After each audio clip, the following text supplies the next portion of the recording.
Washington. North Korea should not expect rewards from talks with the United States until it takes irreversible steps to give up its nuclear weapons, President Donald Trump's nominee for Secretary of State, CIA Director Mike Pompeo, has said. When asked at his Senate confirmation hearing on Thursday if he believed North Korea would agree to dismantle its nuclear program, Mr. Pompeo said historical analysis was not optimistic.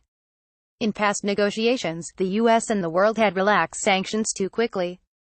It is the intention of the President and the administration not to do that this time, to make sure that, before we provide rewards, we get the outcome permanently, irreversibly.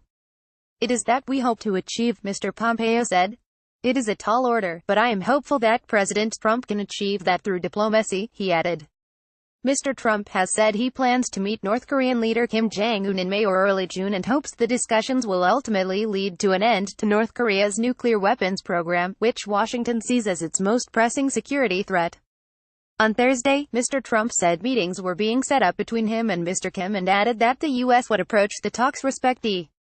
He thanked China for its help in trying to resolve the crisis over North Korea's development of nuclear weapons capable of hitting the U.S. They've been really terrific at helping us get to some kind of settlement, Mr. Trump said. Meetings are being set up right now between myself and Kim Jong Un. I think it will be terrific. I think we'll go in with a lot of respect and we'll see what happens, he said. Mr. Pompeo said he was optimistic a course could be set at the Trump-Kim summit for a diplomatic outcome with North Korea, but added that no one was under any illusion that a comprehensive deal could be reached at that meeting. He brushed aside concerns that the administration's moves to modify a nuclear deal with Iran could make an agreement with North Korea more difficult. He argued that Mr. Kim would be looking to his own interests, including his country's economy and the sustainment of his regime, not other historical agreements. Mr. Pompeo stressed that the aim of a Trump-Kim summit was to get North Korea to step away. Under questioning, he would not take any option off the table, including military ones. At the same time, Mr. Pompeo said he was not advocating regime change for North Korea and had never done so. Last year, North Korea accused Mr. Pompeo of favoring such a policy after he told a forum in July it was important to separate the country's nuclear weapons from the character who holds the control over them. In May, North Korea had accused the CIA and South Korea's intelligence service of a failed plot to assassinate Mr. Kim at a military parade in Pyongyang.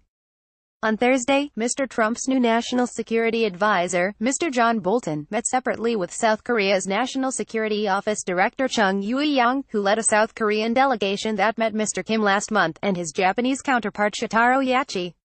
National security advisors committed to continue coordinating closely, a White House official said. A South Korean diplomat said Mr. Chung had a very useful meeting with Mr. Bolton on preparations for South Korean President Moon Jae-in's scheduled April 27 summit with Mr. Kim and the planned Trump-Kim meeting, but gave no details. Mr. Bolton, who took up his post on Monday, has called for regime change in North Korea in the past and has previously been rejected as a negotiating partner by Pyongyang. At a separate congressional hearing, Defense Secretary James Mattis said the aim was for a negotiated solution to the North Korean crisis. It appears that Pyongyang too does not want anything to spoil the mood for talks. Not a single weapon could be seen depicted among the 80-odd stands at a flower show yesterday to mark the April 15th birthday of North Korea's founder Kim Il-sung. For more than a month the KCNA news agency has barely mentioned the country's nuclear capabilities, in marked contrast to last year's proclamations. Analyst Robert Carlin wrote in respected U.S. website 38 North that Pyongyang had been clearly signaling, both in what it has and what it hasn't said, a very different posture than it did last year. At the same time, he added, it has begun to open up space for a negotiating position to deal with the issue. Reuters, Agence France Presse.